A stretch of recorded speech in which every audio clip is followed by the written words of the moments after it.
back to my channel. And I know, basa ang aking face kasi ngayon itatry natin yung 10-step Korean skincare. So, unang-unang step doon is pre-cleanse. Ayun yung pagtatanggal mo ng makeup mo. It's either na oil-based or water-based yung pagtanggal mo ng makeup mo. Basta yung makeup removing step. So, wala akong makeup ngayon. Ayan. Step 2 is water cleanse. I'm using the salicylic acid daily gentle cleanser ng COSRX. So, ang ginagawa ko dito sa cleanser na to, natutunan ko kasi na yung cleanser dapat pinapabula muna sa kamay at hindi pinapabula sa mukha.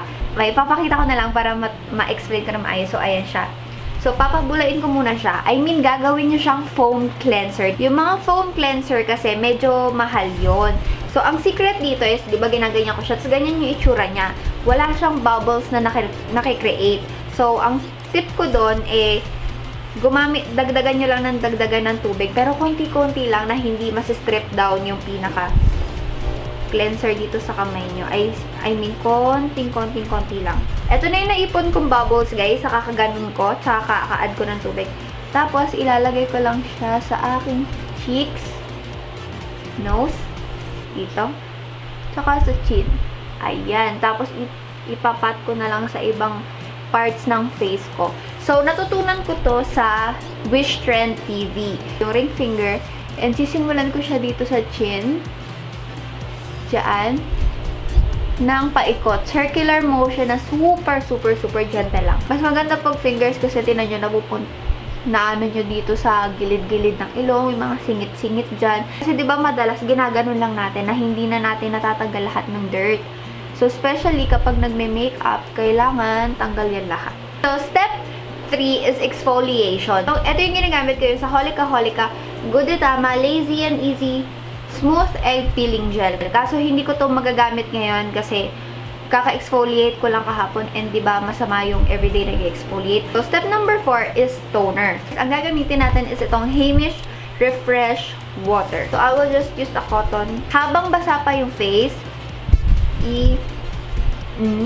bango, amoy minty na fresh na cooling, ganon.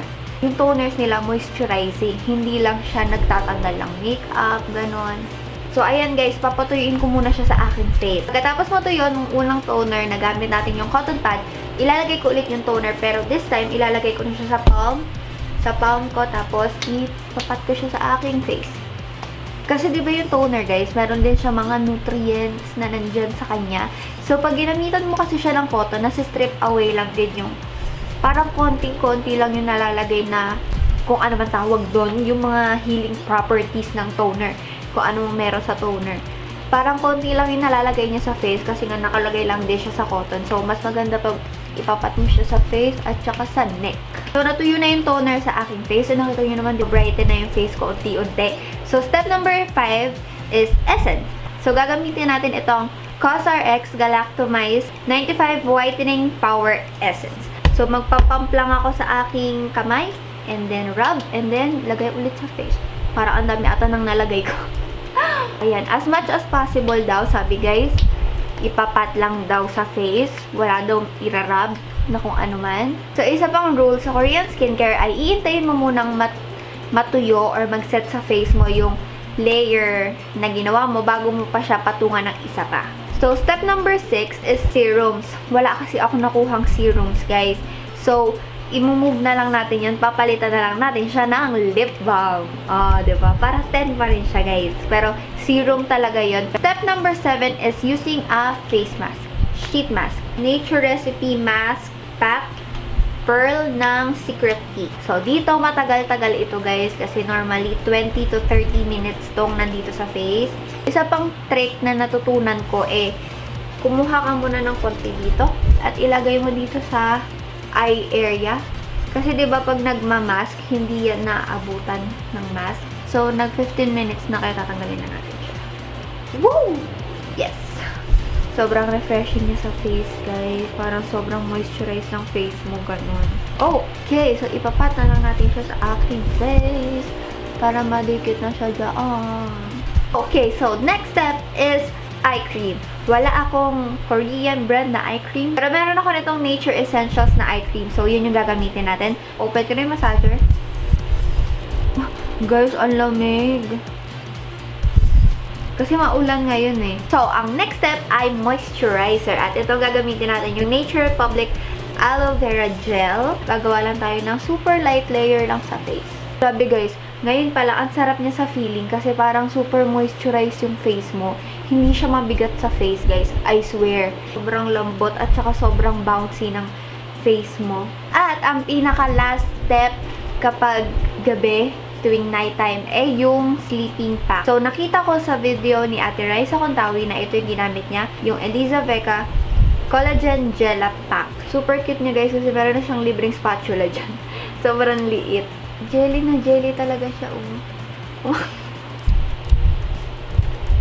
Kulay puti sa taho guys. Para siyang ganun. Okay, so ito na ang aking face ngayong unang beses natin gagawin to. So, I will try my best na gawin dito sa umaga kasi, you know guys, nahihirapan ako mag-skincare sa umaga lalo na kasi pag nagsiskincare ako sa umaga, lagi akong tinitigyawat. Noon. Pero ito-try natin ngayon itong buong 1 week na ito. Tsaka guys, alam niyo ba itong dalawang to?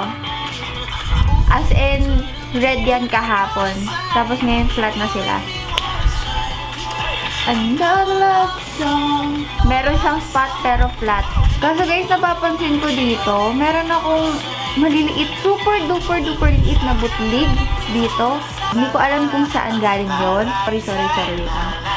So, ayun. Itutuloy-tuloy ko pa rin to guys hanggang sa makita natin yung pinaka-effect niya. Sana hindi talaga ito yung nagkakos ng butlig ko. Kung hindi, isa-stop ko to lahat.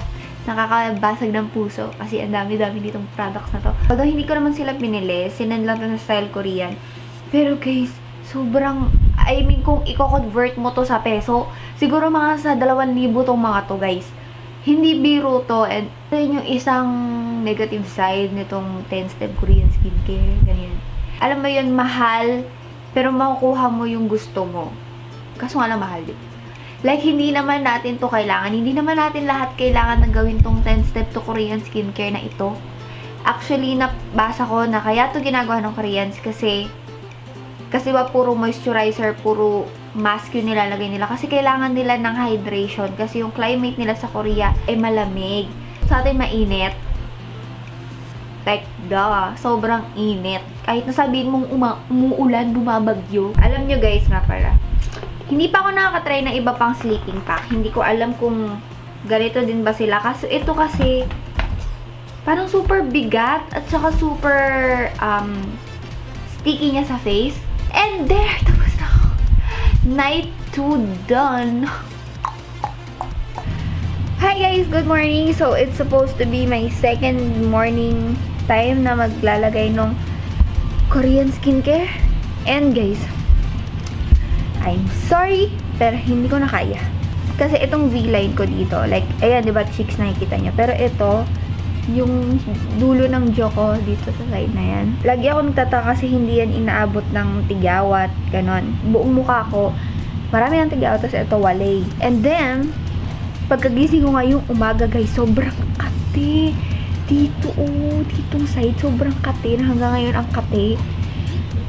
Okay. Tapos, I started having little bumps dito na merong white sa loob. Alam niyo yun, parang whiteheads na maliliit. Dito. Tapos, dito rin nagkaroon. And eto, kita niyo ba yan? Nagka-pimple ako sa leeg. Ayan, guys. So, can you see this? Ayan, no? Ayan, no? Like, eto, naiintindihan ko yan. Kasi matagal na yan. Pero ito, tapos ito yung kabilang side. Guys, I'm sorry. As much as I want na i-continue ito, kahit feeling ko guys, doon yung sa sleeping pack eh. Kasi, ginawa ko to kahapon ng morning. Like, ito morning routine ng Korean skincare. And wala naman nangyari as in walay. Pero kagabi, nangati yung mukha pagising ko guys. Grabe. I think it's too much para sa skin ko. Feeling ko na murder ko siya with all the moisture. Kasi, in the first place, di ko naman siguro kailangan ng kasi oily ako. Nakakalungkot, nakaka-frustrate. Pero I have to end this. Hindi ko na i-continue yung 10-step skincare routine. Ayun lang guys. I'm very sorry, pero I have to end this. So, ayun, bye.